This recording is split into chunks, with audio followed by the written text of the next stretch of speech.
برج الثور إن شاء الله هنعمل التوقعات العاطفية للنص الأول من شهر فبراير. برج الثور، عندك طاقة سحر كبيرة جدا، متعرض لحسد، متعرض لطاقات سلبية، انت مضغوط نفسيا، انت مش قادر تركز في اهدافك او قراراتك، انت ما انتش عارف اختياراتك الصحيحة. انت سايب اللي حواليك هم اللي بيمشوك او بيقرروا لك هم عايزين ايه وانت تعمله، بس انت مسيطر. وانا شايفة ان انت بتمشي حسب رغبات اللي حواليك، او بمعنى اصح اللي عاملين لك سحر يا برج الثور. برج الثور انا شايف ان انت تحت تأثيرات خارجية مأثرة عليك جدا جدا، لدرجة ان انت لا شايف ولا سامع غير كلامهم هم بس، وبتعملوا حرفيا زي ما بيكون بتلعب بيك عروسة بفتل. ربما كمان تكون عندك علاقات غير مشروعة يا برج الثور، والعلاقات الغير مشروعة دي سببها السحر. يعني الشخص اللي انت في علاقة معاه ربما يكون هو سبب السحر ده، وهو جذبك بالطريقة دي، طريقة سيئة وطريقة قذرة وطريقة سلبية جدا جدا. شايفاك محاصر ومقيد تحت طاقات سلبية وتحت ضغوط نفسية. شايفاك كمان مستسلم للوضع اللي انت فيه. شايفة كمان ربما إن البعض منكم يا برج الثور بيدمن المخدرات أو الكحوليات، ودي مأثرة على دماغه. يمكن بتتعامل بطريقة سيئة، بتتعامل بعنف، بتتعامل بطريقة غير صحية. عامة انت يا برج الثور متعرض لسحر، لحسد، لطاقات سلبية، كمان ربما للبعض في علاقات غير مشروعة وسببها السحر يا برج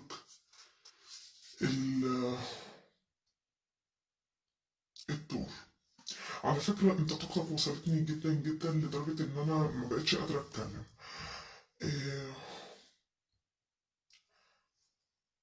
لكن انا شايفة ان انت هتتخلى عن الوضع ده يا برج الثور. شايفة ان انت هتتحسن، وشايفة ان كل حاجة هتمشي لصالحك وزي ما انت مرتب لها. شايفة ان شاء الله انت هتعمل على حل الموقف اللي انت فيه. انا شايفة ان انت هتتخلص من جميع الطاقات دي. شايفة كمان ان انت بتعمل شيء او بتبذل مجهود. شايفه ان انت بتحسن من نفسك ومن احوالك. كمان انا شايفه ان انت بتحن للماضي. شايفه ان انت مشتاق لشخص من ماضيك، آم، مشتاق لطفولتك، مشتاق لذكريات. شايفه ان انت بتعيش فتره من الحنين، والتأثيرات الماضيه مأثره عليك جدا جدا يا برج الثور، وكأنك بتقول لنفسك يا ريت الايام ترجع لورا. وربما تكون بتحن لأطفال. يمكن تكون خارج من علاقة وبينك وبين الشخص ده أطفال، وأنت بتحن للأطفال دول. شايفة إن أنت بتحن لهم أو مشتاق لهم. أنا شايفة إن أنت عايز تعود لحياة كنت سبتها في الماضي، عايز تلم الشمل. شايفة إن أنت ندمان جدا جدا يا برج الثور.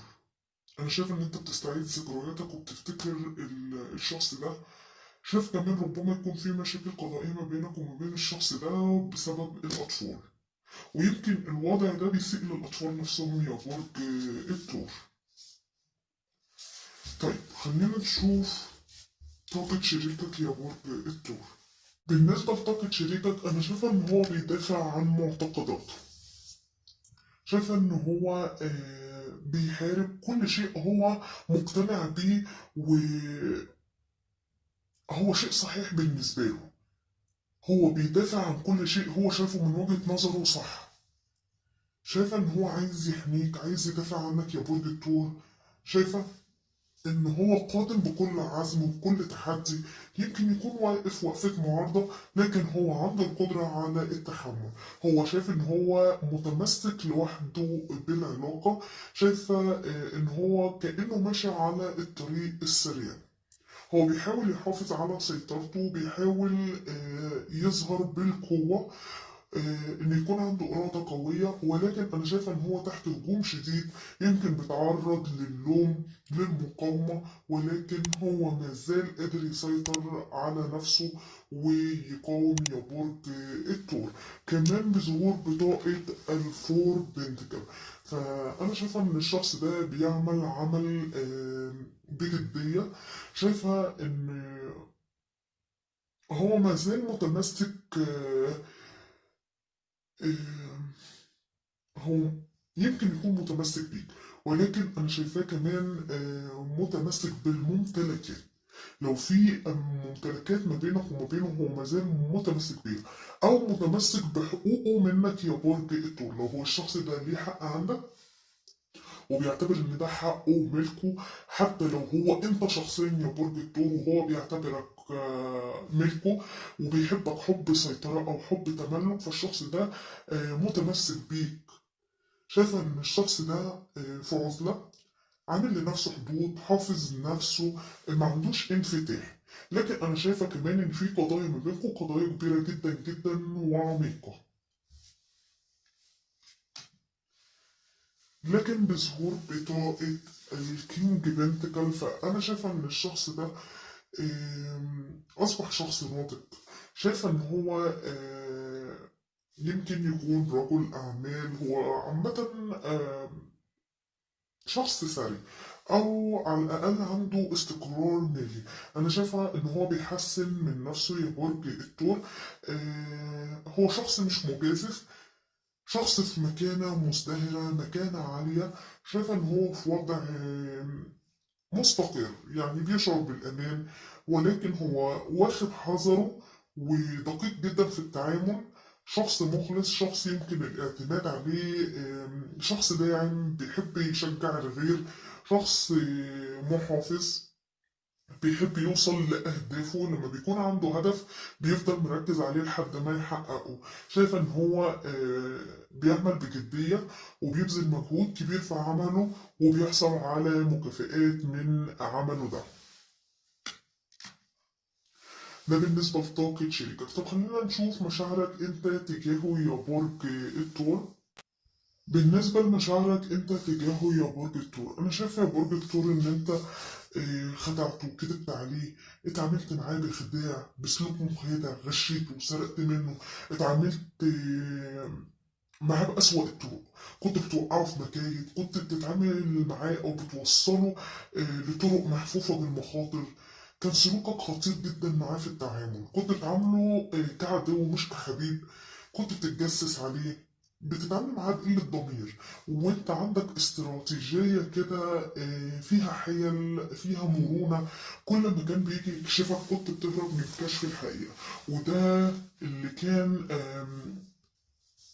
بيخليك تعمله السحر والحسد او طاقة الشيطان اللي انت متعرض لها يا برج الثور. انت بالفعل دي اعمال شيطانية يا برج الثور. انت اذيت الشخص ده جدا جدا، وكان كل ما يجي يكشف حقيقتك تهرب منه وتفلت من العقاب.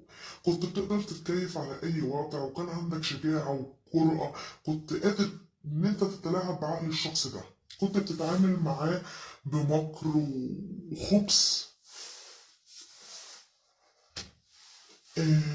لكن بظهور بطاقة الايت ويندوز، فأنا شايفة إن أنت يا برج الثور عايز تعود للشخص ده متسرع، متقدم في حركتك. لأن كمان بظهور هنا بطاقة البيج مع الايت سوردز، فأنا شايفة إن أنت عايز تبعت للشخص ده أخبار، عايز تبعت له اخبار وعايز بدايات جديده. انت عايز تبعت له اخبار بسرعه. شايف ان انت متقدم في حركتك يا برج الثور، مندفع تجاهه، عايز تقضي معاه اوقات مثيره. واضح جدا ان انت عرفت غلطتك يا برج الثور، وحسيت بمشاعر كبيره تجاه الشخص ده. انت حسيت ان قلبك دق تجاهه وبتشعر برومانسيه تجاهه. شايفه ان انت اصبح عندك طاقة إيجابية، وبتلاقي نتائج أو حلول تحل المشاكل أو تخرجك من المأزق اللي أنت فيه. لأن أنت واضح جدا إن أنت صورتك الحقيقية اللي هي صورة الشيطان ظهرت قدام حبيبك. هو شافك ان انت شيطان واذيته وخربت عليه حياته، لكن انا شايفة ان انت حددت اهدافك يا برج الثور، وعايز تطور من خططك وعايز تعمل ارساء لاسس العلاقة. آم، عايز فرصة جديدة مع الشخص ده، مستني أي موقف أو أي حاجة، أو أي فرصة علشان أنت تستغل الفرصة دي. شايفة إن أنت بتسعى ورا الشخص ده، شايفة إن أنت فقت، صحيت، عرفت انت عايز ايه. انا شايف ان انت محدد انت عايز ايه وعايز تروح عليه. المرة دي انت راجع بكل حب واخلاص للشخص ده، وقلبك هو اللي موديك للشخص ده. شايفة ان انت عايز تروح له تقول له انا اسف، وانا هكون مخلص ليك وانت تقدر تعتمد عليا، وان هعوضك عن الحياة اللي انت عشتها معايا باسلوب صحي يا برج الثور. طيب خلينا نشوف مشاعره هو تجاهك. أنا شايف إن هو حبك جدا جدا يا برج الثور، وكان بيشعر إن أنت كل حاجة بالنسبة له. أنت السعادة، أنت كل حاجة. السكس وندرز بيشوف معاك الحب، الفرح، السعادة. هو بيحس بالإنجاز وأنت معاه.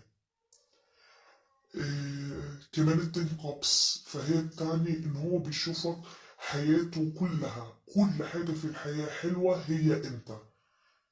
عيلته السعيدة، رفيق روحه، صديقه. الشخص ده العلاقة ما بينكم علاقة قدرية، يمكن فيها مراحل صعبة، يمكن الشخص ده عارف إن أنت متعرض لطاقة سحر وحسد، وده اللي بيخليه يلتمس لك العذر. ولكن آه، الشخص ده لسه مشاعره حلوة تجاهك، بالرغم من اللي انت عملته معاه، الا ان الشخص ده لسه ما قدرش يكرهك يا برج الثور. بل بالعكس، انا شايف ان هو عايز يعود لحياتك، عايز يحقق انتصار، هو عايز يدافع عن حقه فيك. آه، شايف ان هو داخلها تحدي وناوي على النجاح والانتصار. الشخص ده نيته حسنة تجاهك، وشايف ان هو عنده ثقة بنفسه جدا وعنده قوة، وهو متأكد ان هو هينتصر. كمان بظهور بطاقة التين كابس، هو بيشعر إن أنت رفيق روحه يا برج الثور. شايف إن العلاقة ما بينكم علاقة قدرية، ربنا حاميها وربنا حافظها، وهيكون ليكوا عودة مرة تانية. شايف إن الشخص ده بيشعر معاك بالحب والسعادة.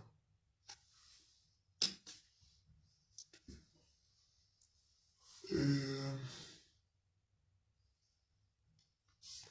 ظهور بطاقة فارس الخماسي، فأنا شايفة إن الشخص ده هو كمان عايز يعود ليك يا برج الثور. الشخص ده صابر عليك، أو هو مازال صبور، بيعمل بجدية، بيتعامل معاك بكل إخلاص. شايفة إن هو مسؤول عن كل اهتماماته. يعني لو انتوا أزواج وهو شايف إن أنت في الطاقات دي ما تخلاش عن الموقف وقال خلي الدنيا تخرب، لا، هو واقف مصابر ومسؤول لحد ما أنت تفوق أو يبقى عندك صحوة. شايفة إن هو شخص وقائي وواقف يدافع عن العلاقة. أنا شايفة إن الشخص ده شخصية عنيدة ومصر إن هو ينجح وينتصر، ناوي يحافظ عليك، وهو شخص طموح ومتأكد إن هو هينجح ويقدر يحافظ عليك. هو بيتخيل أو بيتوقع إن اللي هو عايزه مجرد حلم، ولكن هو ناوي يحقق أمنيته دي من خلال المثابرة والصبر. يعني هو ناوي يقف جنبك ويساندك ويصبر عليك لغاية ما تخرج من المحنة دي، وهيفضل متحمل جميع مسؤولياته. سواء لو انتم متزوجين هيتحمل مسؤولية البيت والأسرة، وهيقف مصابر وصابر ومستني عودتك مرة تانية لحياتك يا برج الثور. طيب خلينا نشوف هو شايفك ازاي يا برج الثور.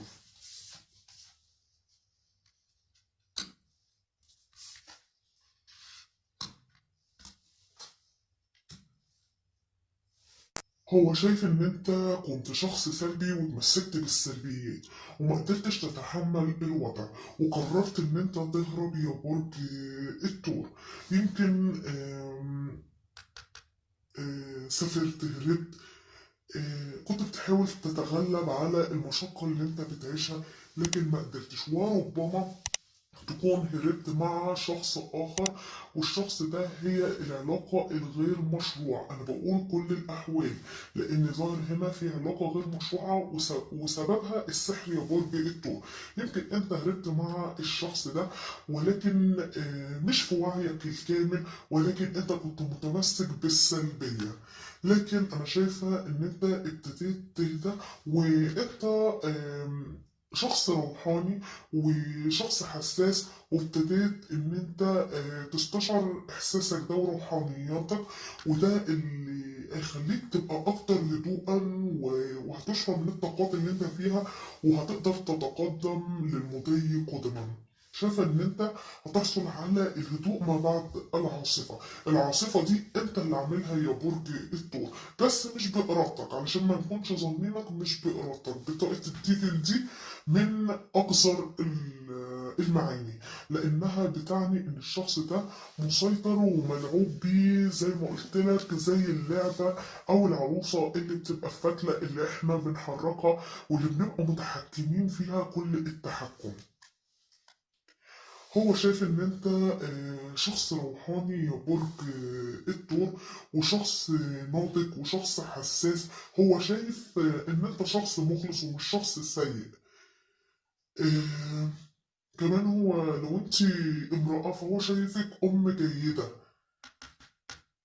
يعني هو مش شايفك حد سيء زي ما ظهر في بطاقة الديفل. لا، شريكك ملتمس لك العذر يا برج الثور. هو شايفك يا برج الثور عايز تتواصل معاه، عايز تبعت له أخبار، عايز تكلمه. هو شايف إن أنت أصبحت متفائل، مليان بالطاقة، عندك أفكار جديدة، أفكار مشرقة. شايف ان انت اصبحت منفتح، ما تعرفش الخوف، مندفع نحو اهدافك او شغفك. طب خلينا نشوف ايه نوايات تجاهك يا برج الثور.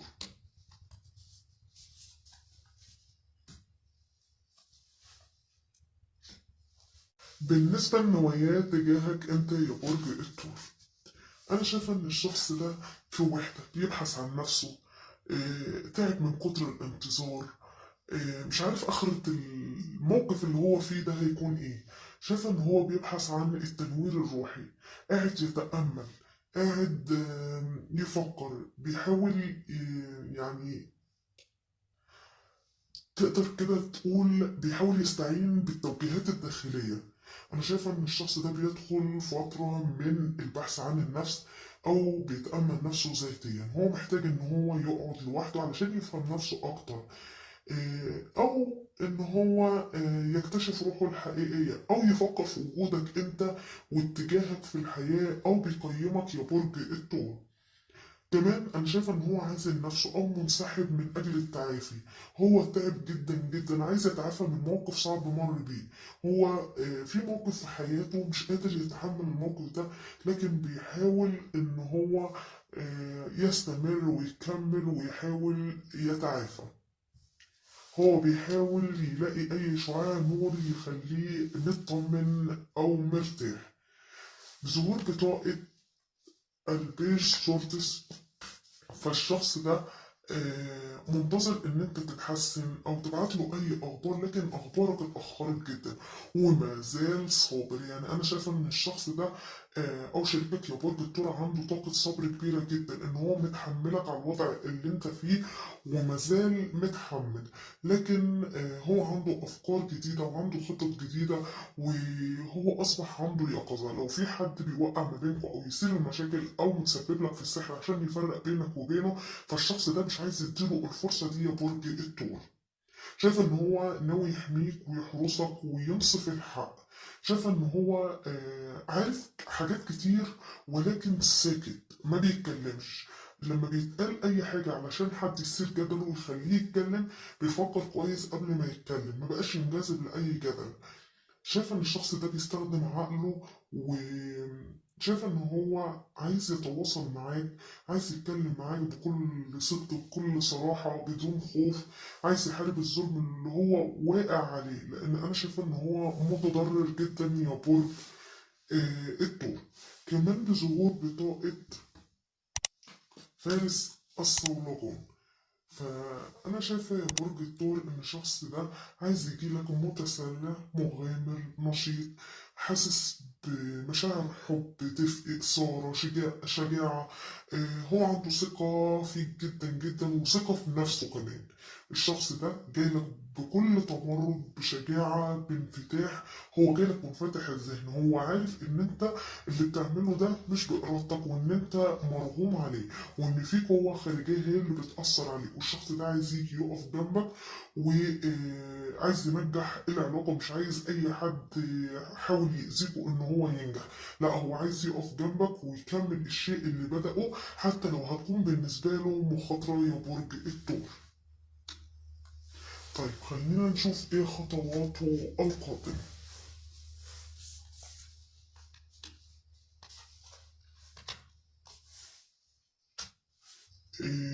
بالنسبة لخطواته القادمة أنا شايفة إن الشخص ده يكون عنده تغييرات كبيرة.